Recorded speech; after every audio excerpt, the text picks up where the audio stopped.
You could be wasting years of your precious time making music if you don't have your default template structured correctly. Literally, things that might only take you a couple seconds to do here or there over the course of years and hundreds or even thousands of beats is gonna add up. And that's a lot of wasted time that you could be spending making more music and getting better at your skill. Therefore, we need to eliminate as much of that wasted time as we possibly can by creating the perfect Ableton default template. Let's jump right into it. When you're in Ableton making music for hours at a time, your eyes can easily get fatigued. Therefore, you must set up your Ableton default template to be easy on your eyes and cause as little strain as you can. And the first thing is going to be your Ableton theme, right? Now, this theme that I'm using is from my VIP group. But if you go into your Ableton settings or preferences, go into your themes and colors, they have a bunch of them in here already. You can see these are all the ones that I've created and that you can get in the VIP, but your default ones are pretty badass, right? You get a dark, light, and a follow system. Actually, I kind of like that one the most. Probably keep it neutral. So that's not bad if you wanted to use that. See, if you're gonna be using the light, man, how long are your eyes gonna last? For me, not too long. I need to like turn that off now. Like my eyes can't even last. Like, come on, bro, get out of here. Let's get back to that dark mode blue. But there's a bunch of free ones you can download as well. Let me show you. Type in Ableton themes on Google. It's gonna come right up. It's called livethemes.co. These guys are awesome. They allow you to create your own themes from scratch using your own colors. It takes a very long time because there is a lot of things you need to change and it can be confusing because the labeling's not the best. But if you just wanna go on here and download some of the free ones, go to the featured tab right here, or you can go to browse. And you can even go by like the most downloaded themes, right? And these are all free for you to download. But beware, I've downloaded a ton of these and there's certain things I don't like about most of them. Like some things are too hard to read, too dark, da-da-da. Like I said, it takes a long time to make a really good theme. So I understand why these are all free. And I have a whole video on these Ableton Live themes if you want to check that out. But now that you have your favorite Ableton theme picked out, we got to make sure the blocking and the other coloring is good too, right? Because there's other colors that are going to pop up. And if they're super bright, it might f your eyes up. You can see I have a dark theme with some blue highlights. So I'm going to put my drums in blue.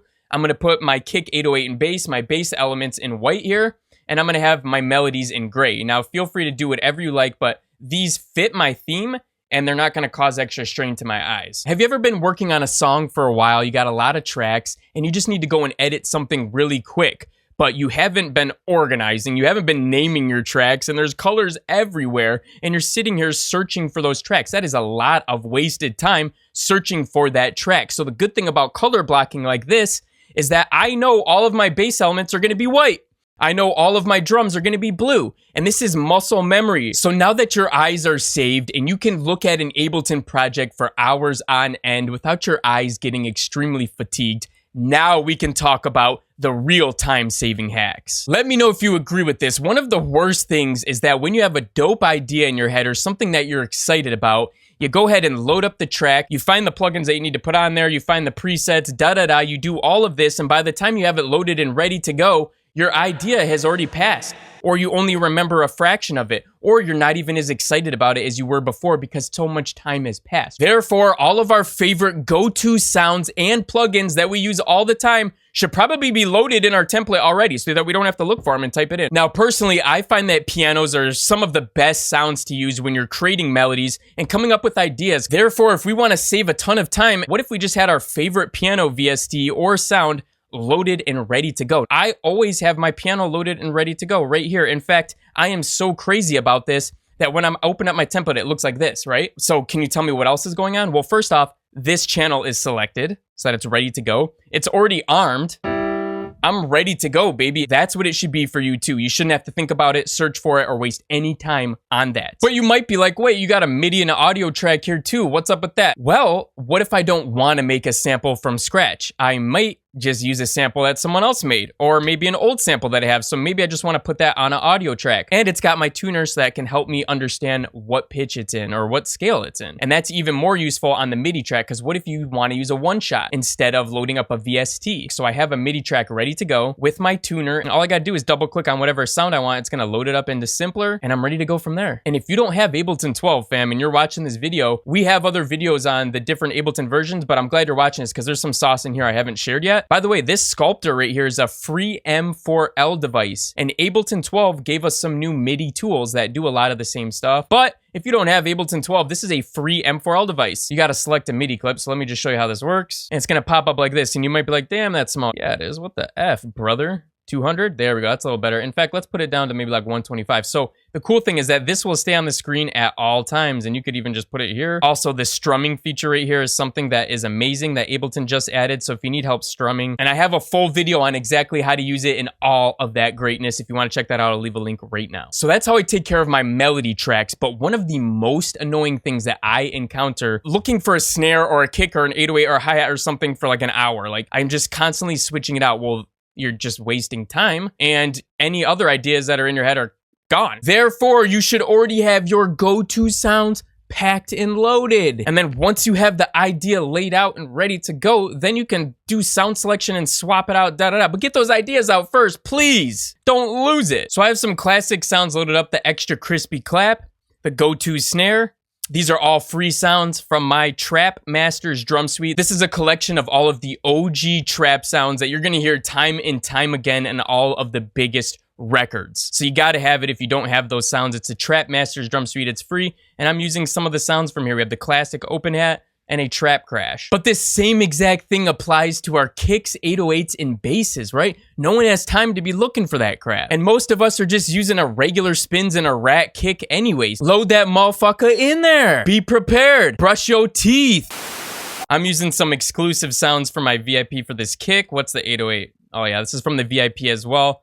Okay, all of this is, but these sounds, you just use whatever you like, your favorite respace or whatever bass that you like to use when you're making samples. Now, I don't know about you, but I prefer cooking up my beats, making my ideas, and having fun without having to just worry about the master gain level all the time. Do you? Therefore, if you're not doing this already, you're crazy. But everyone should be putting a soft clipper on the master. And you can just use Ableton's stock glue compressor, turn the range down, so that way it's not gonna be doing anything. All we're gonna be using is this soft clip right here. And if you just throw this on your master, you're good to go. You may have also noticed that I had a couple other things on here. This mix matcher is a free M4L device, and I've talked about it a lot, but it allows you to compare two different tracks. So if you're A-Bing your master with another track, you can see kind of like what's different. And guys, if there's any plugins that you use every single time when you're processing your group tracks, your groups, like compressors, maybe sidechain plugins for the kick, snare, whatever, let's just have them loaded in and ready to go, even if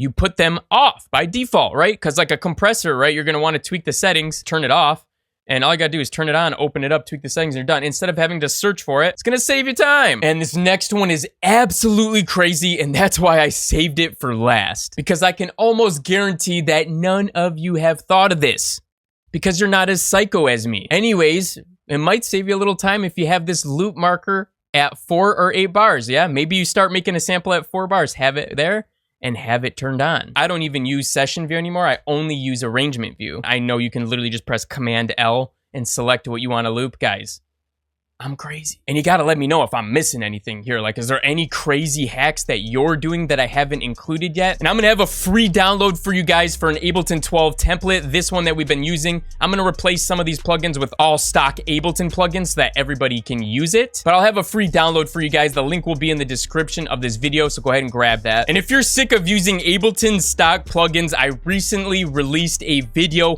on all of the top plugins that I use in almost every single beat. So it's not the ones I use here or there. I'm being super honest and raw with you guys on the plugins that I think are actually worth your money. And, big and here, I actually show demos of how I use the plugins in context and my favorite presets. So I don't see anybody doing that. So if you guys want to check that out next, check it out.